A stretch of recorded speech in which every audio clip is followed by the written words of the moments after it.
నమస్తే, welcome to doctor stock.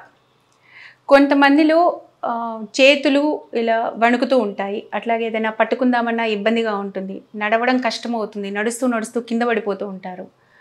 So ఇవన్నిటికీ వెనుక కారణం ఒక నాడీ సంబంధమైన సమస్య ఉండడం అనేది దీని వెనుక కారణంగా ఉంటుంది.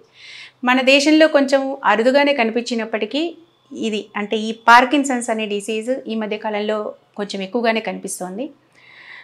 అసలు ఈ పార్కిన్సన్స్ డిసీజ్ అంటే ఏంటి, ఎందుకు ఇలా జరుగుతుంది, నర్వ్స్లో ఎలాంటి తేడాలు వస్తాయి, దీనికి సొల్యూషన్ ఏంటి, ఇలాంటి అనేక విషయాలు మాట్లాడడానికి మనతో ఉన్నారు senior neuro physician doctor Vinod Kumar sir. నమస్తే సార్. నమస్తే సార్, పార్కిన్సన్స్ అని యాక్చువల్లీ ఇంతకుముందు అయితే అసలు ఎవరికి తెలిసేది కాదు, బట్ ఈ మధ్య కాలంలో ఎక్కువగా వింటూ ఉన్నాము, వాళ్ళకి పార్కిన్సన్స్ ఉంది, వీళ్ళకి పార్కిన్సన్స్ ఉంది అని చెప్పేసి. లేదంటే ఏదైనా గ్లాస్ పట్టుకోలేకపోతున్నాము, రాయలేకపోతున్నాము, ఇట్లా పిల్లలు నడవలేకపోతున్నారు, ఇట్లాంటి థింగ్స్. అంటే మెయిన్గా అసలు పార్కిన్సన్స్ అంటే ఏంటి, ఎందుకు ఇలా జరుగుతుంది?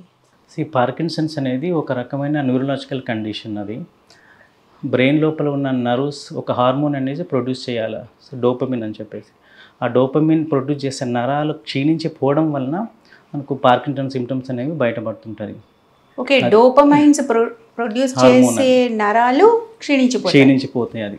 అది కూడా 60 to 70% నరాలు క్షీణించిపోయిన తర్వాత మనకు సిమ్టమ్స్ అనేవి బయటపడతాయి.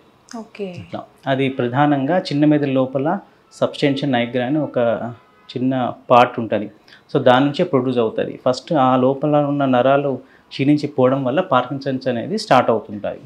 సో జనరల్గా ఇది వయసు పైబడిన వాళ్ళనే చూస్తుంటాం, అంటే మోర్ దాన్ 60 years, 60 తర్వాత ఉన్న వాళ్ళకి స్టార్ట్ అవుతుంటుంది. కొంచెం మందికి ఎర్లీగా కూడా స్టార్ట్ అవ్వచ్చు. ఓకే, సో ప్రధానంగా పార్కిన్సన్స్లో కొన్ని రకాల వెరైటీస్ ఉంటుంది. కామన్గా చూసేది ఇడియోపతిక్ పార్కిన్సన్స్ అంటాం. దీంట్లో రకాలు కూడా ఉన్నాయి. దీంట్లో రకాలు కూడా ఉంటుంది. ఇడియోపతిక్ పార్కిన్సన్స్ అనేది చాలా కామన్గా చూస్తుంటాం, 60 ఏళ్ళ పైబడిన వాళ్ళలో చూస్తుంటాం. దానికి రెస్పాన్స్ అనేది ట్రీట్మెంట్కు బాగుంటుంది. కొన్ని వెరైటీస్ ఏంటంటే మనం 50 ఏళ్ళ లోపే చూస్తుంటాం. అట్లా కొన్ని వెరైటీస్ ఉన్నాయి, అది చాలా ఫాస్ట్గా స్ప్రెడ్ అవుతుంటుంది.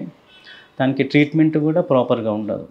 సో వాళ్ళు తొందరగా వాళ్ళ యాక్టివిటీస్ తగ్గిపోవడము, బెడ్ రిడన్ అవ్వడము, ఇబ్బందులకు అనేవి ఎక్కువ అవుతుంటాయి వాళ్ళకు. ఓకే, అంటే డిసీజ్ చాలా ఫాస్ట్గా వాళ్ళకు ప్రోగ్రెస్ అవుతుంటుంది. ఇడియోపతికి ఏంటంటే చాలా స్లోగా ప్రోగ్రెస్ అవుతుంటుంది. 10 years 15 years వరకు కూడా వాళ్ళకి ప్రోగ్రెస్ అవుతుంటుంది మెల్లమెల్లగా. మెయిన్గా ఏంటంటే ట్రీట్మెంట్కి అనేది రెస్పాండ్ అవుతుంటారు వాళ్ళు. మనం పార్కిన్సన్స్ అనేది మొత్తం క్యూర్ చేయలేము. సో డిసీజ్ అనేది స్లోగా పెరుగుతూనే ఉంటుంది. బట్ ఆ సిమ్టమ్స్ అనేది మనం డ్రగ్స్ నుంచి కొంతవరకు తగ్గించవచ్చు. అంటే సార్, ఇప్పుడు మీరు ఈ నరాలు కొన్ని ఈ డోపమైన్ ప్రొడ్యూస్ చేసే నరాలు దెబ్బతినడం వల్ల ఇది వస్తుందన్నారు కదా, ఇవి ఎందుకు దెబ్బతింటాయి? అంటే ఇది one of the degenerative condition. అది డీజనరేటివ్ అనేది బ్రెయిన్ లోపల కొంతమందికి ఆ టెండెన్సీ ఉంటుంది అట్లా. సో టెండెన్సీ వల్ల దాని లోపల నర్వ్స్ అనేది క్షీణించిపోతుంటాయి. దానికి ఎన్విరాన్మెంటల్ ఫ్యాక్టర్స్ అంటారు, బట్ ప్రూవెన్ అయితే ఏం లేదు. సో దీని నుంచి పట్టురగా అనేది ఇంతవరకు ఎవరు ప్రూవ్ చేయలేదు. సో కొంతమందికి సెల్ఫ్గా అనేది లోపల నరాలు ప్రొడ్యూస్ అవ్వడం తగ్గిపోవడం వల్ల వస్తుంటుంది. ఇప్పుడు కొంతమందికి ట్యూమర్స్ వస్తాయి, ట్యూమర్లు ఎందుకు వచ్చిందని చెప్పడం కష్టం. కొంతమంది బాడీ తత్తుని బట్టి ఉంటుంది. కానీ కొంతమందిలో నార్మల్ పర్సన్స్కు పార్కిన్సన్స్ వచ్చిన పర్సన్స్కు కొన్ని రకాల రిస్క్ ఫ్యాక్టర్స్ అనేవి ఉంటాయి. దానివల్ల కొంతమందికి వచ్చే ఛాన్సెస్ ఉంటుంది. అంటే ఎలాంటి రిస్క్ ఫ్యాక్టర్స్? ఇప్పుడు డయాబెటిక్ అనుకోండి, మామూలు పర్సన్స్కి కన్నా వాళ్ళకు తొందరగా పార్కిన్సన్స్ వచ్చే ఛాన్స్, అంటే ఎక్కువ మందికి పార్కిన్సన్స్ వచ్చే ఛాన్సెస్ ఉంటాయి. తర్వాత హై కొలెస్ట్రాల్ కానివ్వండి అట్లా. తర్వాత మెయిన్గా ఏంటంటే ఫ్యామిలీ హిస్టరీ, ఫ్యామిలీ ఎవరికైనా ఉందనుకోండి పార్కిన్సన్స్, నెక్స్ట్ జనరేషన్ వాళ్ళకు ఒక 10% అన్న మినిమం ఛాన్సెస్ ఉంటుంది. ఓకే.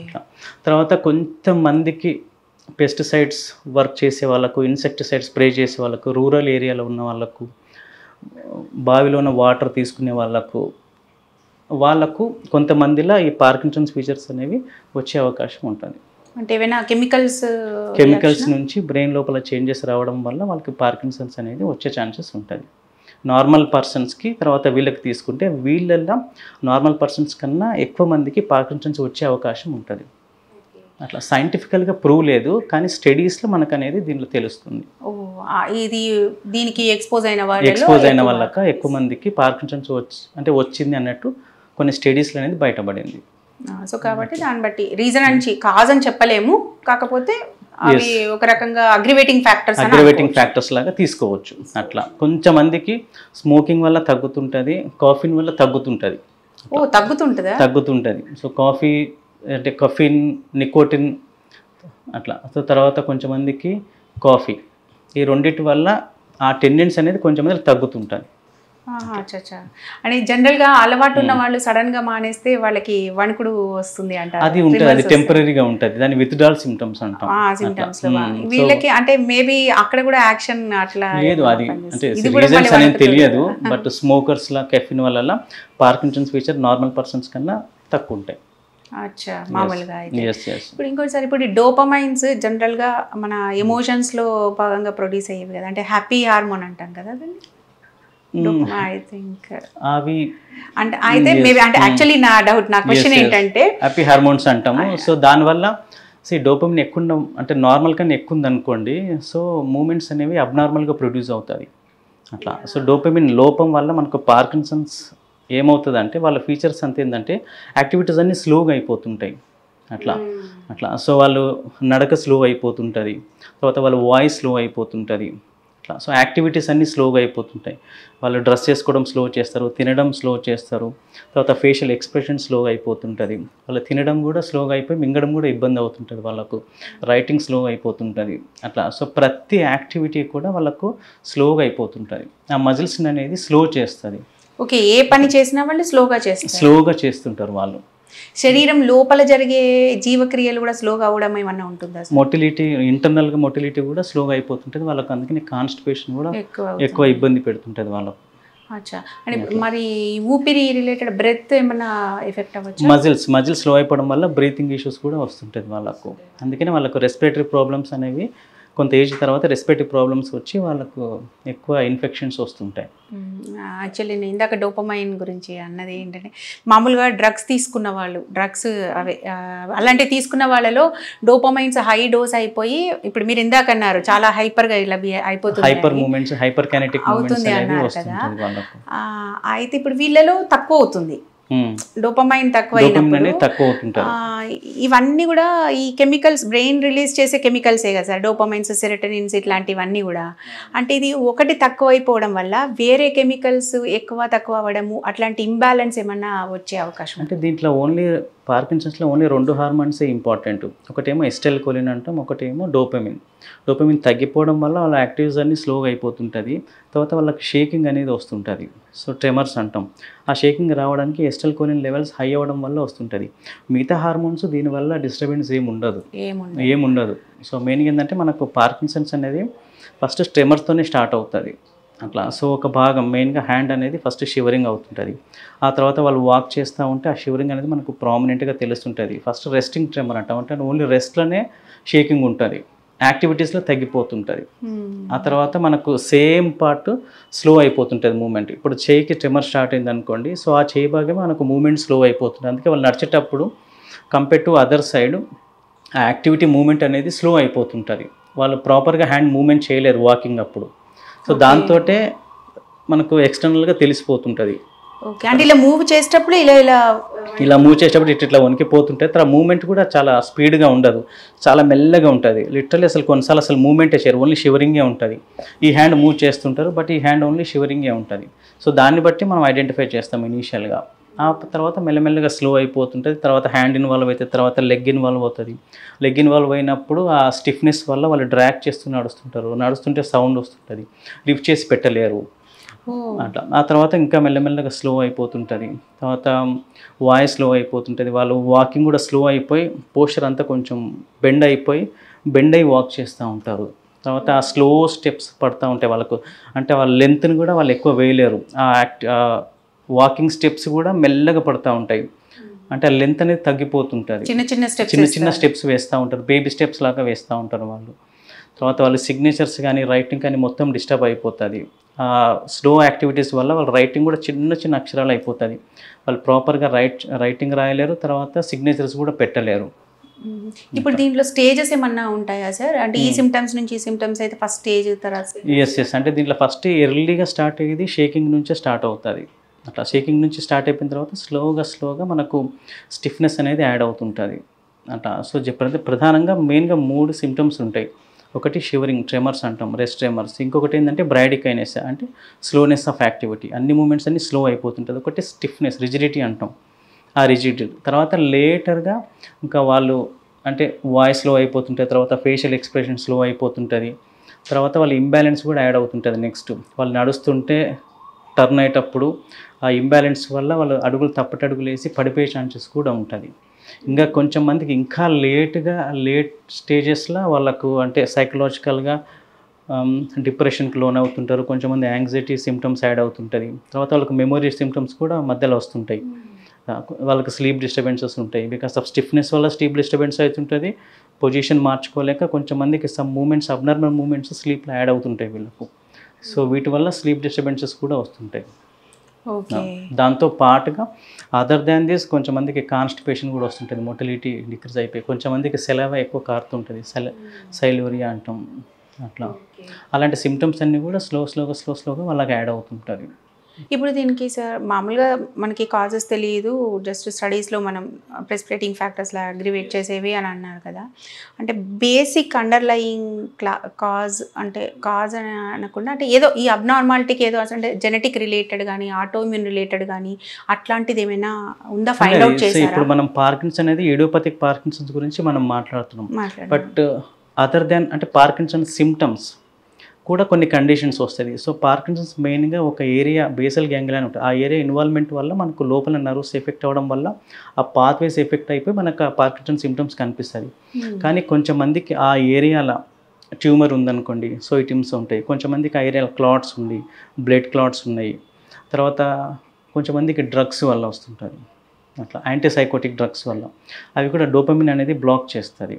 ఇప్పుడు యాంగ్జైటీ ఎక్కువ ఉన్నప్పుడు, డోపమిన్స్ ఎక్కువ ఉన్నప్పుడు యాంగ్జైటీ ఎక్కువ అయిపోతుంది మీరు అన్నట్టు.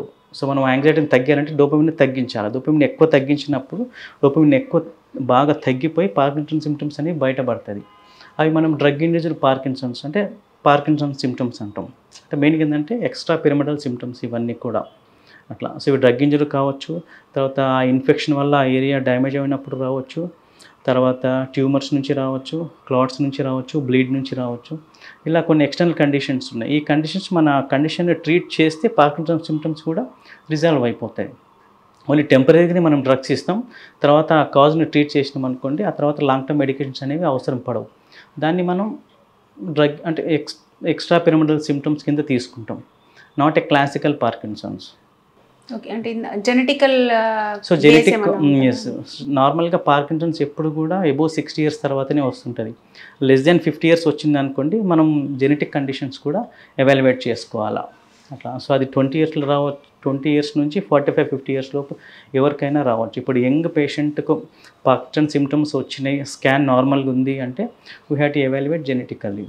సో దానికి కొన్ని రకాల టెస్టులు పంపిస్తాం. సో దాంట్లో జెనెటిక్ టెస్ట్ల వల్ల అది ప్రూవ్ అయిపోతుంది ఉందా లేదా అని చెప్పేసి. అంటే జీన్స్ని డిటెక్ట్ చేశారా సార్? జీన్ డిటెక్ట్ చేయొచ్చు, ఎస్ ఉన్నాయి, ఆ టెస్ట్లు ఉన్నాయి. సో దానివల్ల జీన్ డిటెక్ట్ అవుతుంది. జీన్ డిటెక్ట్ చేయడం వల్ల మనకు నెక్స్ట్ జనరేషన్ కూడా వచ్చే ఛాన్సెస్ ఉందా లేదా కూడా తెలిసిపోతుంది. ప్రెగ్నెన్సీ అయినప్పుడు అమ్నియాటిక్ ఫ్లూయిడ్ నుంచి కూడా టెస్ట్ చేసి జెనెటిక్ అనాలిసిస్ పంపిస్తే దాంట్లో ప్రూవ్ అయింది అనుకోండి, నెక్స్ట్ జనరేషన్ బేబీకి కూడా పార్కిన్సన్స్ వచ్చే ఛాన్సెస్ ఉంటుంది. అందువల్ల అప్పుడు డెసిషన్ తీసుకోవాలి whether we can continue are not అని చెప్పేసి. ఎందుకంటే నేను ఒక ఫ్యామిలీలో అందరికీ ఉంది అట్లా, 3 సిస్టర్స్కి పార్కిన్సన్స్. అంటే ఇప్పుడు ఓవరాల్గా టెస్ట్లు ఏమేమి చేయించాలి sir? Genetic test okay, genetic దానికి కానీ ఏ జీన్ డిటెక్ట్ చేయాలి. ఇప్పుడు మోర్ దెన్ 60 years వాళ్ళకి వచ్చింది అనుకోండి, జెనెటిక్ టెస్ట్లు అక్కర్లేదు అప్పుడు.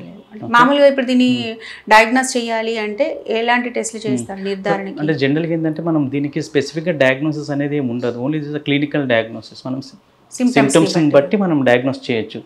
కానీ సడన్గా వచ్చింది అట్లా, సడన్ ఆన్సెట్ ఉంది, తర్వాత క్లాసికల్ పార్కిన్సన్స్లో లేదు. సో జనరల్గా ఎప్పుడు పార్కిన్సన్స్ ట్రెమర్స్ తోటి స్టార్ట్ అవుతుంది. సో ఆ ట్రెమర్ లేదనుకోండి అట్లా, తర్వాత ప్రీవియస్ హిస్టరీ ఆఫ్ స్ట్రోక్ ఉంది, సడన్గా వచ్చింది అంటే మనం ఫస్ట్ బ్రెయిన్ స్కాన్ చేస్తాం.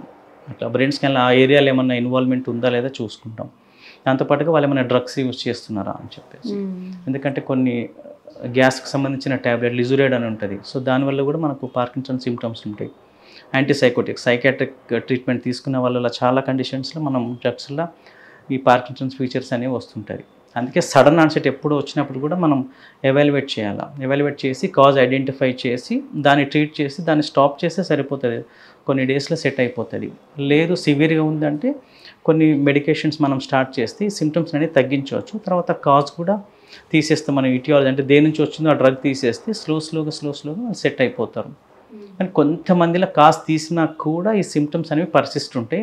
అప్పుడు వాళ్ళకు లాంగ్ టర్మ్ మెడికేషన్స్ కొన్ని రోజులు పెట్టాల్సి ఉంటుంది. ఓకే, ఇందాక గ్యాస్ రిలేటెడ్ టాబ్లెట్స్ డ్రగ్స్ అన్నారు. సో లిజరేడ్ అని చెప్పేసి అది కైనెటిక్, అంటే చాలా మందిలో కాన్స్టిపేషన్ ఉండి డిస్పెప్సియా ఉన్న వాళ్ళ లిజరేడ్ అనే ట్యాబ్లెట్ అనేది ప్యాంటోప్రజోల్ అంటే యాంటాసిడ్తో పాటు యూజ్ చేస్తారు. అది మొటిలిటీని ఇంక్రీజ్ చేసి వాళ్ళకు కొంచెం గ్యాస్ ఫ్రీ అవుతుంది. బట్ ఆ డ్రగ్ వల్ల కూడా చాలా కామన్గా మేము ఈ షివరింగ్ కానీ ఆ స్టిఫ్నెస్ కానీ ఆ బ్లడ్ మూమెంట్స్ అనేవి చూస్తుంటాం. అంటే యాక్చువల్గా మన ఇండియాలో అందరూ ఒకసారి డాక్టర్ ఏమైనా మెడిసిన్స్ ప్రిస్క్రైబ్ చేశారంటే మళ్ళీ ఆ ప్రాబ్లమ్ వస్తే అవి తెచ్చుకొని వాడుకో అదే ప్రాబ్లం. వాళ్ళు లాంగ్ టర్మ్గా ఇప్పుడు గ్యాస్ టాబ్లెట్ కొంచెం మంది మ్యాక్సిమం 1 month వరకే రాస్తారు. బట్ కొంచెం మంది ఏంటంటే అది కంటిన్యూ వాళ్ళకు స్టాప్ చేస్తే గ్యాస్ ప్రాబ్లం వచ్చేసి వాళ్ళు కంటిన్యూ చేస్తూనే ఉంటారు. కొన్ని ఇయర్స్ కంటిన్యూ చేస్తారు. సో దానివల్ల లోపల ఇంటెస్టైన్ ఎఫెక్ట్ అవుతుంది. తర్వాత అదర్ న్యూరలాజికల్ సిమ్టమ్స్ కూడా వస్తుంటాయి. ఈ పాన్ టాబ్లెట్ వల్ల ప్యాంటోప్రజోల్ వల్ల కూడా అట్లా జనరల్గా పాన్ వల్ల న్యూరలాజికల్ సిమ్టమ్స్ ఏం రావు, కానీ దాని రిలేటెడ్ సమ్ ఇష్యూస్ అయితే ఉంటాయి. అందుకని అవి సొంతంగా వాడద్దు. కరెక్ట్. ఏది కూడా లాంగ్ టర్మ్ గా అవసరం అయితేనే వాడాలి. డాక్టర్ ప్రిస్క్రైబ్ చేస్తేనే వాడితే బెటర్. ఒకవేళ అయిపోయినా మళ్ళీ ఇట్లా అయిపోయినాయి మళ్ళీ అదే సిమ్టమ్ వచ్చిందని ఒకసారి వెళ్ళి కళ్ళు వేసి తెచ్చుకుంటుంటారు. మామ అనిపించుకోవాలి డాక్టర్తో. కరెక్ట్. అది ఇప్పుడు టెస్ట్లు అన్నారు కదా మీరు ఇందాక. ఓకే, ఇది అయితే బ్రెయిన్ స్కాన్. ఇది క్లినికల్ డయాగ్నోసిస్. ఇది దీనికి స్కాన్స్ ఏం అవసరం లేదు. బట్ మనకు సస్పిషన్ ఉంది, సడన్గా వచ్చింది, మనకు జనరల్గా వచ్చే పార్కిన్సన్స్ లేదు అంటే అప్పుడు మనం బ్లడ్ టెస్ట్ చేసుకుంటాం. తర్వాత బ్రెయిన్ స్కాన్ చేసుకొని చూసుకుంటాం. బ్లడ్ టెస్ట్లో ఏం చూస్తారు సార్? బ్లడ్ టెస్ట్లో కొన్ని యంగ్ ఆన్సెట్ పార్కిన్సన్స్కు, కొంచెం విల్సన్ డిజీజ్, కొన్ని రకాల కెమికల్ చేంజెస్ వల్ల వస్తుంటుంది. సో అవి మనం కొన్ని చూసుకుంటాం లిమిటెడ్గా. అది వెరీ యంగ్ ఆన్సెట్ అంటే చాలా చిన్న ఏజ్లో వాళ్ళకు వస్తుంది అనుకోండి, అప్పుడు కొన్ని చూసుకుంటాం. ఓకే, చాలా చిన్న ఏజ్లో వాళ్ళకు అంటే ఎంత చిన్న వాళ్ళకి? చిన్న పిల్లలకి కూడా less than 10 years 15 years. Yes, దాంట్లో కొన్ని కండిషన్స్ వల్ల ఇప్పుడు విల్సన్స్ అనేది చాలా యంగ్ ఏజ్లో వస్తుంటుంది. 10 to 15 years లోపే వస్తుంటుంది. Genetic diseases. ఎస్. కొంచెం మందికి లివర్ ప్రాబ్లమ్స్లో ఉన్న వాళ్ళకు కూడా అక్కడ బేసల్ గ్యాంగ్లియన్ ఆ రీజన్లో కొన్ని కెమికల్స్ అక్యుములేట్ అయిపోయి ఈ సిమ్టమ్స్ అనేవి వస్తుంటాయి. అందుకే మనం లివర్ అవన్నీ కూడా చెక్ చేసుకుంటాం. ఓకే, మిగతావన్నీ ఎలా ఉన్నాయి? ఎస్. ఇప్పుడు వన్స్ అది పార్కిన్సన్స్ అనేది మీరు కన్ఫర్మ్ చేసిన తర్వాత అంటే డైరెక్ట్ ఒకటే మెడిసిన్స్ ప్రిస్క్రైబ్ చేయడం ఎలా ఉంటుంది? ట్రీట్మెంట్ మెథడ్ ఎలా ఉంటుంది? పార్కిన్సన్స్ అనేది క్రానిక్ కండిషన్ అది. సో ఒకసారి మెడికేషన్ మనకు పార్కిన్సన్స్ ప్రూవ్ అయిందంటే మెడికేషన్ అనేవి స్టార్ట్ చేయాల్సిందే. మెడికేషన్ స్టార్ట్ చేస్తేనే వాళ్ళ సిమ్టమ్స్ అనేవి బెటర్ అవుతుంది, వాళ్ళ డైలీ యాక్టివిటీస్ వాళ్ళు చేయగలుగుతారు. లేకపోతే ఆ స్టిఫ్నెస్ తోటి ఆ షేకింగ్ తోటి వాళ్ళ రొటీన్ యాక్టివిటీస్ని మేనేజ్ చేయలేరు. అందుకని పార్కిన్సన్స్ డయాగ్నోస్ చేయగానే మెడికేషన్స్ అని ఇమ్మీడియట్గా స్టార్ట్ చేయాలి. ఆ మెడికేషన్స్ కూడా స్లోగా స్టెప్ బై స్టెప్ స్టార్ట్ చేస్తాం, ఎందుకంటే దాని రిలేటెడ్ సైడ్ ఎఫెక్ట్స్ కూడా ఉంటుంది. పార్కిన్సన్స్ మెడికేషన్ మనకు కొన్ని రకాల సైడ్ ఎఫెక్ట్స్ ఉంటాయి. అందుకనే దీనికి ఒక 5 to 6 గ్రూప్ ఆఫ్ మెడికేషన్స్ ఉన్నాయి. ఫస్ట్ ఇనీషియల్గా ఒక గ్రూప్ మెడికేషన్స్తోనే స్టార్ట్ చేస్తాం, అది కూడా లో డోస్లో స్టార్ట్ చేస్తాం. స్టెప్ బై స్టెప్ ఇంక్రీజ్ చేస్తాం. పేషెంట్కి మొబిలిటీ తనంతట తను వర్క్ చేసుకోగలుగుతున్నాడు అనేంత వరకు ఎంత లో డోసు ఎంత తక్కువ ట్యాబ్లెట్స్ పెడితే అంత బెటర్. అట్లా సో అలానే మెయింటైన్ చేస్తాం. First low dose single tablet use చేసిన తర్వాత తన సిమ్టమ్స్ని బట్టి మేనేజ్ చేయగలుగుతున్నాడు అంటే ఆ లో డోస్ తోటే మెయింటైన్ చేస్తాం. తను ఇంకా మేనేజ్ చేయలేకపోతున్నాడు అంటేనే అప్పుడు మనం డోసెస్ అనేవి ఇంక్రీజ్ చేస్తాం. ఇంకా సిమ్టమ్స్ని బట్టి ఇంకా మొబిలిటీ ఇంకా రెస్ట్రిక్ట్ అవుతుంది, యాక్టివిటీస్ తగ్గుతున్నాయి అంటే next other group of drugs కూడా యాడ్ చేస్తాం వాళ్ళకు. లేదంటే సైడ్ ఎఫెక్ట్స్ అంటే ఎలాంటివి రావచ్చు సార్? ఉంటుంది, కొంచెం మంది హెడేక్స్ ఉంటుంది, డ్రౌజినెస్ ఉంటుంది, హాలుసినేషన్స్ ఉంటాయి, అట్లా ఇన్సోమ్నియా నిద్ర డిస్టర్బెన్సెస్ ఉంటుంది. హాలుసినేషన్ తెలుసు కానీ అబ్నార్మల్గా వాళ్ళు ఊహించుకుంటుంటారు లేనివి కూడా, అవి ఎక్కువ ట్రబుల్సమ్ అట్లా. దీంట్లో కామన్ పర్సనల్ మెడికేషన్స్కు హాలుసినేషన్స్ ఆర్ మోర్ కామన్.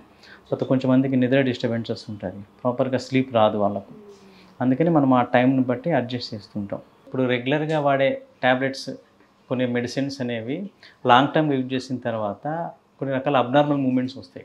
ఇప్పుడు జనరల్గా ఏంటంటే పార్కిన్సన్స్ అనేది స్టిఫ్ అయిపోతుంటారు, మూమెంట్స్ అనేవి తగ్గిపోతుంది. బట్ దీని సైడ్ ఎఫెక్ట్స్ వల్ల అబ్నార్మల్ మూమెంట్స్ వస్తాయి అట్లా. సో హైపర్ కైనెటిక్ మూమెంట్స్ అంటే చేతి ఇలా ఊపేయడం, తర్వాత డిఫరెంట్గా మూమెంట్స్ రావడము, అంటే హైపర్ కైనెటిక్ మూమెంట్స్ అనేవి వస్తుంటాయి. అంటే వాళ్ళ కంట్రోల్లో లేకుండా వాళ్ళు ఇలా కంట్రోల్ లేకుండా వాళ్ళు అలాగా మూమెంట్ చేస్తూనే ఉంటారు. డాన్సింగ్ మూమెంట్స్ అన్నీ వచ్చేస్తుంది. కూర్చున్నప్పుడు ఇలా షేక్ అవుతుంటారు, హ్యాండ్స్ ఇట్లా షేక్ అవుతుంటారు, మౌత్ మూమెంట్స్ కంటిన్యూస్గా రావడం, ఇవన్నీ అవుతుంటుంది. అంటే ఆ డోసెస్ అనేది ఎక్కువ అయిపోతుంటుంది కొంచెం మందికి. అట్లా పార్కిన్సన్స్ డోస్ ఎక్కువ అయిపోయి మూమెంట్స్ అనేవి వస్తుంటుంది.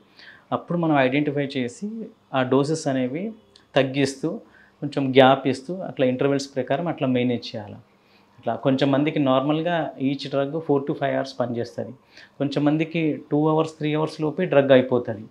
అయిపోగానే వాళ్ళు ఇట్లా ఫ్రీజ్ అయిపోతుంటారు. అస్సలు వాకింగ్ ఇబ్బంది అవుతుంది, నడక ఇబ్బంది అవుతుంది, యాక్టివిటీస్ అన్ని సడన్గా స్టాప్ అయిపోతుంది. అప్పుడు వాళ్ళకు అంటే ఆఫ్ ఎఫెక్ట్ అంటాం. సో వాళ్ళకి ఎడిషనల్గా ఇంకొక డ్రగ్ను యాడ్ చేస్తూ అట్లా మెయింటైన్ చేయాలి. అట్లా ఫ్లక్చువేషన్స్ అనేవి ఆఫ్టర్ 2 to 3 years తర్వాత వస్తుంటుంది. కాబట్టి దాన్ని బట్టి అడిషనల్గా డ్రగ్స్ యాడ్ చేయడము, దాని డోసెస్ అనేవి ఆల్టర్ చేస్తూ అట్లా మెయింటైన్ చేయాలి. ఎప్పటికప్పటికి ఫాలో అప్ అయితే మస్ట్గా ఫాలో అప్ ఉండాలి. వాళ్ళు అంటే ఎన్ని రోజులకు ఒకసారి సార్ అది ఫాలో అప్? అంటే సిమ్టమ్స్ని బట్టి వాళ్ళు ఫస్ట్ ఇనీషియల్గా వాళ్ళు ఒక 1 monthకి ఒకసారి అట్లా రావాలా. కొంచెం స్టేబుల్ అయిన తర్వాత కాంప్లికేషన్స్ ఏం లేవు అంటే 2 to 3 months తర్వాత కూడా రావచ్చు. బట్ ఏమాత్రం తేడా కనిపించినా, అబ్నార్మల్ మూమెంట్స్ వచ్చినా, ఇబ్బంది పెట్టినా, స్టిఫ్ అయిపోయినా, వాళ్ళ యాక్టివిటీస్కి ఇబ్బంది అయినప్పుడు కానీ కంపల్సరీ వచ్చేస్తే డోసెస్ అడ్జస్ట్ చేసుకొని వెళ్ళిపోవచ్చు. ఓకే. లేదు అంటే వాళ్ళు అట్లాగే నెగ్లెక్ట్ చేస్తే కనుక కాంప్లికేషన్స్ ఏం రావచ్చు సార్? ఆ డ్రగ్స్ సడన్గా స్టాప్ చేసినప్పుడు కూడా ఒక మేజర్ కాంప్లికేషన్ ఉంటుంది. అట్లా మొత్తం వాళ్ళు అస్సలు మూమెంట్ లేకుండా అలా పడిపోయి టెంపరేచర్ వచ్చేసి యాస్పిరేషన్, లంగ్ల ఇన్ఫెక్షన్ కూడా వచ్చే ఛాన్సెస్ ఉంటుంది. దాన్ని న్యూరోలెప్టిక్ మ్యాలిగ్నెంట్ సిండ్రోమ్ అంటాం. న్యూరోలెప్టిక్ మ్యాలిగ్నెంట్ సిండ్రోమ్ అంటాం. అట్లా సడన్గా డ్రగ్స్ కూడా ఎప్పుడు ఆఫ్ చేయొద్దు. ఓకే. అట్లా బట్ ఏంటంటే డ్రగ్స్ నుంచి సైడ్ ఎఫెక్ట్స్ వస్తున్నప్పుడు దాన్ని ఆల్టర్ చేస్తాం. సడన్గా స్టాప్ చేయొద్దు, ఎక్కువ డోసెస్ కూడా తీసుకోవద్దు, ఫాలో అప్ని వాయిదా వేయద్దు. అంటే కొంచెం లేట్ అయినా పర్వాలేదు, ప్రాబ్లమ్స్ ఏం లేకపోతే మేనేజ్ చేయొచ్చు, పర్వాలేదు. బట్ మనకు ఎక్కువ లాంగ్ అయిపోయింది, సైడ్ ఎఫెక్ట్స్ ఉన్నాయి, ఇబ్బంది పెడుతుందంటే అప్పుడు మాత్రం ఇమీడియట్గా టచ్ పెట్టుకొని చూసుకోవాలి. లేదంటే ఇబ్బంది అవుతుంది. వీళ్ళకి ఏమన్నా అంటే ప్రాణాపాయం ఉండే అవకాశం ఉందా సార్? ప్రాణాపాయం రావాలంటే వాళ్ళకి ఎలా ఉంటుంది అనుకోండి, సో కొంత ఏజ్ వచ్చిన తర్వాత రెస్పిరేటరీ మజిల్స్ కూడా ఇన్వాల్వ్ అవుతుంది, స్వాలింగ్ కూడా ఎఫెక్ట్ అవుతుంటుంది. సో దానివల్ల వాళ్ళు ఏదైనా తీసుకుంటే ప్రాపర్గా స్వాలో అవ్వకపోతే కొన్నిసార్లు లంగ్స్లోకి వెళ్ళే ఛాన్సెస్ ఉంటుంది. లంగ్స్లోకి వెళ్ళి యాస్పిరేట్ అవుతుంటుంది. యాస్పిరేట్ అయినందుకు బ్రీతింగ్ ఇష్యూస్ వస్తుంటాయి. ఇట్లా మెయిన్గా వాళ్ళకి ప్రాబ్లమ్స్ వచ్చేవన్నా రెస్పిరేటరీ కాంప్లికేషన్స్తోనే వస్తుంది. అందుకే అంటే ఒక స్టేజ్ సివియర్ పార్కిన్సన్ స్టేజ్కి వచ్చిన తర్వాత వాళ్ళు నడవలేని పరిస్థితి ఉన్నారు, తీసుకోలేకపోతున్నారు అంటే వాళ్ళ నోటి నుంచి కాకుండా ఆర్టిఫిషియల్గా ఇక్కడ నుంచి కరపలకు ఒక గొట్టం వేసి దాంట్లోకి వెళ్ళి ఫీడ్ ఇవ్వాల్సి ఉంటుంది వాళ్ళకు. ఫుడ్ పైప్ విడిగా వేసి ఇవ్వాలి. ఎందుకంటే వాళ్ళకు మౌత్ నుంచి తీసుకుంటే నమలలేక మింగడం ఇబ్బంది అయ్యి చిన్న చిన్న డ్రాప్స్లెట్స్ కానీ వాటర్ కానీ లంగ్స్లోకి వెళ్ళి ఇన్ఫెక్షన్ వచ్చి వాళ్ళు బ్రీతింగ్ ఎఫెక్ట్ అయ్యే ఛాన్సెస్ ఉంటుంది. సో చాలామంది డెత్స్ అంతా కూడా రెస్పిరేటరీ కాంప్లికేషన్స్తోనే అవుతుంటుంది జనరల్గా. సో వాళ్ళని అవాయిడ్ చేయాలా, అక్కడ కాంప్లికేషన్స్ తగ్గించాలంటే వాళ్ళకి ఇక్కడ నుంచి డైరెక్ట్ ఫుడ్ పైప్ వేసి ఎక్స్టర్నల్గా మనం కిచెన్ ఫీడ్స్ కూడా మిక్సీకి వేసుకొని కూడా దాంట్లో మనం ఇచ్చి మెయింటైన్ చేయొచ్చు. కాకపోతే అప్పుడు ఓన్లీ లిక్విడ్సే ఇవ్వాల్సి వస్తుందేమో వాళ్ళకి. అంటే సెమీస్ కానీ లిక్విడ్స్ కానీ కొంచెం ఫుడ్ పైప్ కొంచెం పెద్దగా ఉంటుంది. ఈవెన్ కిచెన్ ఫీడ్స్ కూడా మిక్సీకి వేసుకొని కూడా ఇవ్వచ్చు దాంట్లో. లేకపోతే నోట్ నుంచి అసలు ఏం తీసుకోకపోతే ఇంకా ఇబ్బంది కదా. అంటే నమిలి చేయడం అక్కడ ఆగిపోయింది, సో అక్కడే ఆగిపోయింది కాబట్టి వాళ్ళకు న్యూట్రిషనల్ ఉండదు వాళ్ళకు. సో చాలా మంది ఇట్లనే ఏదో లైట్గా పెడతారు, వాళ్ళు థిన్ అయిపోతారు, కంప్లీట్ వెయిట్ లాస్ అయిపోయి చాలా న్యూట్రిషనల్ డెఫిషియన్సీస్ వస్తుంటాయి. ఇంకా నెక్స్ట్ ఇప్పుడు సివియర్ స్టేజ్ ఇంకా వేరే ఆప్షన్ లేదంటే ఇంకా అప్పుడు ఇది వేసుకొని న్యూట్రిషనల్ సపోర్ట్ అనేది మెయింటైన్ చేయాలి. ఇప్పుడు వీళ్ళలో ఆడవాళ్ళలో ఎక్కువ లేదంటే మగవాళ్ళలో ఎక్కువ అట్లాంటిది మన జెండర్ బేస్డ్ ఇది ఈక్వల్గానే ఉంటుంది. సో అంత పెద్దగా డిఫరెన్స్ అయితే ఏం లేదు, అంటే ఈక్వల్లీ. బట్ మోస్ట్లీ లిటిల్ మేల్స్లో కొంచెం పర్సంటేజ్ ఎక్కువ ఉంటుంది. ఓకే. ఇప్పుడు ఇంకోటి సార్, ఇప్పుడు స్ట్రెస్ అనేది అది అదో పెద్ద బ్రహ్మ పదార్థం, అన్నిటికీ కాజ్ అయ్యే విషయమే కదా అది. ఇప్పుడు పార్కిన్సన్స్ బేసిక్ ఇన్స్టింక్ట్ ఉన్న వాళ్ళలో, బేసిక్ ఆ స్వభావం ఉన్న వాళ్ళలో స్ట్రెస్ ఎక్కువగా వాళ్ళు ఇదైనప్పుడు, అంటే ఎందుకంటే స్ట్రెస్ వల్ల కూడా ఈ కెమికల్స్ డిస్టర్బెన్సెస్ అవుతాయి కదా, అదేమన్నా వాళ్ళలో పార్కిన్సన్స్ అగ్రివేట్ అవ్వచ్చా? పార్కిన్సన్స్ ఏంటంటే మెయిన్గా ఏంటంటే ఆ షివరింగ్ అగ్రివేట్ అవుతుంది, వాళ్ళకు ట్రెమర్స్ వస్తుంటాయి. వాళ్ళ కంట్రోల్లో ఉంటే ఆ ట్రెమర్స్ మైల్డ్గానే ఉంటుంది, ట్యాబ్లెట్స్ తోటి చాలా వరకు కంట్రోల్లో ఉంటుంది. బట్ వాళ్ళు కొంచెం ఎక్కువ యాంగ్జైటీగా ఎక్కువ ఫీల్ అయింది అనుకోండి, ఆ ట్రెమర్స్ అనేవి ఎక్కువ అయిపోతుంది అట్లా. సో ట్రెమర్స్ ఎక్కువ అయిపోవడం వల్ల వాళ్ళకి ఇంబ్యాలెన్స్ ప్రాబ్లమ్స్ అన్నీ వస్తుంటుంది అట్లా. సో దాంతో వాళ్ళు ఏదైనా పట్టుకున్నా స్లిప్ అయిపోవడము అట్లా, వాళ్ళు ఇంకెవరైనా వేరే ఫంక్షన్స్లో అట్లా వెళ్ళినపోయింది ఆ కంగారు ఎక్కువ అయిపోతుంది వాళ్ళకు, యాంగ్జైటీ ఇష్యూస్ ఎక్కువైపోయి దానివల్ల షేకింగ్ అనేది ఎక్కువ అయిపోతుంటుంది అట్లా. సో షేకింగ్ అనేది ఎక్కువైపోయిన తర్వాత వాళ్ళకు తడబడము, ఇన్స్టెబిలిటీ, బ్యాలెన్సింగ్ ఇష్యూస్ అవన్నీ కూడా యాడ్ అవుతుంటాయి అట్లా. వాళ్ళు పీస్ఫుల్గా ఉంటే చాలా మటుకు సిమ్టమ్స్ కంట్రోల్లో ఉంటాయి. ఓకే, ఇప్పుడు ఇది వంశపారంపర్యంగా ఏమైనా రావచ్చా సార్? ఫ్యామిలీ హిస్టరీ అనేది యాడ్ అవుతుంటుంది. సో జనరల్గా ఇది 60 ఎబో వస్తుంటుంది నార్మల్గా, బట్ 50 లోపు వచ్చింది అనుకోండి మనం జెనెటిక్ కూడా ఎవాల్యుయేట్ చేసుకోవాలా. ఫ్యామిలీలో ఉన్న వాళ్ళకు ఒక 10%, అందరికీ వస్తానేం లేదు, ఒక 10% ఛాన్సెస్ ఉన్నాయి అట్లా. సో డిపెండింగ్ ఆన్ జెనెటిక్ ఫ్యాక్టర్ని బట్టి వాళ్ళకి అనేది వస్తుంటుంది. ఇప్పుడు ఎల్డర్లీ వాళ్ళకు నార్మల్గా వచ్చింది అనుకోండి, నెక్స్ట్ జనరేషన్ అనేది కొంచెం ఎర్లీగానే వస్తుంది. నార్మల్గా 60 ఎబో వస్తే నెక్స్ట్ జనరేషన్ వాళ్ళకు 10 ఇయర్స్ లోపే వాళ్ళకు వచ్చేస్తుంది ఒకవేళ వస్తే. కానీ 100% రావాలని కాదు, ఒక 10% అనేది ఛాన్సెస్ ఉంటుంది రావడానికి. జెనెటిక్ ఫ్యాక్టర్స్ ఉన్నప్పుడు, జెనెటిక్ కాజెస్ ఉన్నప్పుడు ఇంకా కొంత ఎక్కువ పర్సెంటేజ్ ఉంటుంది వాళ్ళకు. అదే అంటే యాక్చువల్లీ ఎందుకు అడుగుతున్నా అంటే వాళ్ళకు పార్కిన్సన్స్ పేషెంట్స్ ఉన్నారు అంటే కొంచెం పెళ్లి సంబంధాల విషయంలో కానీ అలాంటప్పుడు కొంచెం ఇబ్బందులు ఎదురయ్యే అవకాశం ఉంది కదా, అంటే మ్యారేజ్ చేసుకోవచ్చా, వాళ్ళ లైఫ్ కొంచెం అంటే ఇబ్బంది అవుతుంది, డిఫికల్ట్ అవుతుంది వాళ్ళకి. ఎంగేజ్లో వస్తే 60 ఇయర్స్ అనుకోండి, సో ట్యాబ్లెట్స్ తోటి వాళ్ళు 10 to 15 ఇయర్స్ అనేది డ్రాగ్ చేయొచ్చు. బట్ లెస్ దాన్ 50 ఇయర్స్ వచ్చింది అనుకోండి, వాళ్ళ క్వాలిటీ ఆఫ్ లైఫ్ చాలా ఇబ్బంది అవుతుంది. అదే కాకుండా పార్కిన్సన్స్లో కొన్ని వెరైటీస్, కొన్ని పార్కిన్సన్ ప్లస్ సిండ్రోమ్స్ ఉంటాయి, దానివల్ల వాళ్ళకు చాలా స్పీడ్గా పెరిగిపోతుంటుంది. కొంచెం మందికి రికరెంట్ ఫాల్స్ ఉంటాయి, పిఎస్బి అని ఒక వెరైటీలా వాళ్ళు ఎప్పుడు పడిపోతూనే ఉంటారు అట్లా. ఎప్పుడు లేచినా ఎప్పుడు టర్న్ అయినా పడిపోతూనే ఉంటారు. పడిపోయి వాళ్ళకు మల్టిపుల్ హెడ్ ఇంజురీస్ అవుతుంటాయి, ఎందుకంటే బ్యాక్ సైడ్ పడిపోతుంటారు వాళ్ళు. వీళ్ళకి ఇది కొంచెం పెద్దవాళ్ళలో లేదు, ఇంకా ఎంగేజ్లో వస్తుంది, 50 ఇయర్స్లో వస్తుంటారు. సిండ్రోమ్స్ వల్ల, జెనెటిక్ కాజెస్ వల్ల పార్కిన్సన్స్ ప్లస్ సిండ్రోమ్స్ అంటాం. అది కూడా జెనెటిక్ ఏం కాదు, బట్ పార్కిన్సన్స్ ప్లస్ సిండ్రోమ్ అంటే నార్మల్ ఇడియోపతిక్ పార్కిన్సన్స్ కన్నా ఎడిషనల్గా ఫీచర్స్ అనేవి వాళ్ళకి యాడ్ అవుతుంటుంది. ఎక్స్ట్రా సిమ్టమ్స్ యాడ్ అవుతుంటే చాలా ఫాస్ట్గా పెరుగుతుంటుంది వాళ్ళకు అట్లా. నార్మల్గా పార్కిన్సన్స్ 10 to 15 ఇయర్స్ ఉంటే వీళ్ళకు 5 to 6 ఇయర్స్నే చాలా స్పీడ్గా పెరిగి బెడ్ రిడన్ అవుతుంటారు. ఇప్పుడు ఇది పర్మనెంట్గా క్యూర్ చేయొచ్చా? లేదు, మనకు ఇది క్యూర్ చేయలేం. పార్కిన్సన్స్ లైఫ్ లాంగ్ మెడిసిన్ వాడాలి, లైఫ్ లాంగ్ మెడికేషన్స్ వాడాల్సిందే. అది స్లోగా పెరుగుతూనే ఉంటుంది. మనం ట్యాబ్లెట్స్ వల్ల సిమ్టమ్స్ని కొంతవరకు తగ్గించగలుగుతాం అంతే తప్ప డిసీజ్ ప్రోగ్రెషన్ అనేది ఆపలేం. అంటే స్టార్టింగ్లోనే కనుక్కొని ఇనిషియల్ స్టేజెస్లోనే మెడిసిన్స్ వాడిన స్టేజెస్లో మీరు ఏం మెడిసిన్స్ పెట్టకపోతే 5 ఇయర్స్లో పేషెంట్ బెడ్ రిడన్ అయిపోతాడు అట్లా. ట్యాబ్లెట్స్ నుంచి సిమ్టమ్స్ మనం కంట్రోల్ చేస్తే అది మనం 10 to 15 ఇయర్స్ వరకు మేనేజ్ చేయొచ్చు. కానీ ఆ మెడిసిన్స్ ఎప్పుడు స్టాప్ చేస్తే అప్పుడు ఇంకా డిసీజ్ ప్రోగ్రెస్ అవుతుంది, వాళ్ళకే తెలిసిపోతుంది. ఎందుకంటే దాని యాక్షన్ ఓన్లీ 4 to 5 అవర్సే ఉంటుంది. 1 డే స్టాప్ చేసిన తర్వాత వాళ్ళకి నెక్స్ట్ డే అసలు వాక్ కూడా చేయలేరు వాళ్ళు, కాబట్టి వాళ్ళే ఇమ్మీడియట్గా ట్యాబ్లెట్స్ వేసేసుకుంటుంటారు. ఓకే, ఇప్పుడు వన్స్ పార్కిన్సన్స్ అని డిటెక్ట్ అయిన తర్వాత వాళ్ళు ఎలాంటి ప్రికాషన్స్ తీసుకోవాలి అంటే ఓవరాల్గా ఇది అవ్వకుండా? సో పార్కిన్సన్స్ అనేది మెయిన్గా స్టిఫ్నెస్ అనేది, వాకింగ్ స్టిఫ్నెస్ వల్ల వాకింగ్ అనేది ఇబ్బంది అవుతుంటుంది. సో వాళ్ళకు బ్యాలెన్సింగ్ ఇష్యూస్ అని వస్తుంటుంది. మెయిన్గా కాంప్లికేషన్స్ ఎప్పుడు కూడా పడిపోవడం వల్ల వస్తుంటాయి అట్లా. సో వాళ్ళు ఫ్రీక్వెంట్గా తప్పటడుగులు వేసి పడిపోతూ ఉంటారు. సో పడిపోకుండా జాగ్రత్తలు తీసుకోవాలి. అందుకే వాళ్ళకు బ్యాలెన్సింగ్ ఇష్యూ స్టార్ట్ అవుతున్నాయి అనగానే ఓకే స్టిక్ తీసుకొని స్టిక్ సపోర్ట్ తోటి లేకపోతే వాకర్ సపోర్ట్స్ తోటి వాకింగ్ చేస్తుండాలి. ఎప్పుడు కూడా స్లిప్పరీ ఏరియాస్లో అవాయిడ్ చేయాలి, ఎందుకంటే మెయిన్గా పడే ఛాన్సెస్ అప్పుడే. చాలామంది నైట్ టైం వాష్రూమ్ని పడిపోతూ ఉంటారు, కాబట్టి నైట్ టైం వాకింగ్ అవాయిడ్ చేయాలి. ఎస్పెషల్లీ బాత్రూమ్కి వెళ్ళినప్పుడు వాళ్ళు ఎక్స్ట్రా సపోర్ట్స్ అనేవి పెట్టుకోవాలి. సింగిల్గా వాళ్ళు అసలు ఎప్పుడూ వాక్ చేయదు, చేస్తున్నారు అంటే వాళ్ళకు పక్కన స్టీల్ రాడ్ అట్లాంటివి పెట్టుకోవాలా. వాకర్ తోటి నడవాలి, చాలా మెల్లగా నడుస్తుంది అలా అట్లా. ఒక స్టేజ్ వచ్చిన తర్వాత మింగడం ఇబ్బంది అయ్యి వాళ్ళు యాస్పిరేట్ అయ్యే ఛాన్సెస్ ఉంటుంది. అందుకని వాళ్ళకి ఎక్స్ట్రా మనం ఫుడ్ పైపు డైరెక్ట్ పెట్టుకొని యాస్పిరేషన్ అనేది ప్రివెంట్ చేయాలి. ఓకే, అంతవరకు అదైతే కంపల్సరీ. ఆ డ్రగ్ ఇంజరీ సైడ్ ఎఫెక్ట్స్ వస్తుంటాయి. సో ప్రాపర్ మెడికేషన్స్ వల్ల దాని సైడ్ ఎఫెక్ట్స్ కంట్రోల్ చేస్తూ ఆ డిసీజ్ని ప్రోగ్రెస్ అవ్వకుండా కొంతవరకు కంట్రోల్ చేసుకోవచ్చు. ఓకే, అంతవరకు అయితే ఫ్యామిలీ కూడా జాగ్రత్తగా చూసుకోవడం, ఫ్యామిలీ చాలా జాగ్రత్తగా చూసుకోవాలి. ఎందుకంటే వాళ్ళు ఫ్రీక్వెంట్గా పడతాను, వాళ్ళు ఒక స్టేజ్ వచ్చిన తర్వాత ఒక పర్సన్ కంపల్సరీ వాళ్ళతో పాటు ఉండి చూసుకుంటున్నారు. ఒంటరిగా ఎక్కడికి పంపించవద్దు అట్లా. అది కాకుండా ఆల్రెడీ డిప్రెషన్, మెమరీ డిస్టర్బెన్సెస్ కూడా దీంట్లో యాడ్ అవుతూ ఉంటాయి. కాబట్టి వాళ్ళని పట్టించుకోకపోతే ఇంకా మెమరీ ప్రాబ్లమ్స్ ఎక్కువైపోయి డిప్రెషన్కి లోన్ అవుతూ ఉంటారు. కాబట్టి ఫ్యామిలీ సపోర్ట్ అనేది చాలా ఇంపార్టెంట్ వీళ్ళకు. ఇంకా చూసుకుంటే ఇంకా మెయింటైన్ చేయొచ్చు లైఫ్. డ్రగ్స్ తోటి ఫ్యామిలీ సపోర్ట్స్ తోటి ఎక్కువ కాలం వాళ్ళు మెయింటైన్ చేయొచ్చు, యాక్టివిటీస్ అనేది నడిపించవచ్చు. అంతవరకు అయితే మనం వీ కెన్ గివ్ హోప్ అన్నమాట. Okay sir, right sir, thank you sir, thank you. Right అమ్మా, థ్యాంక్ యూ.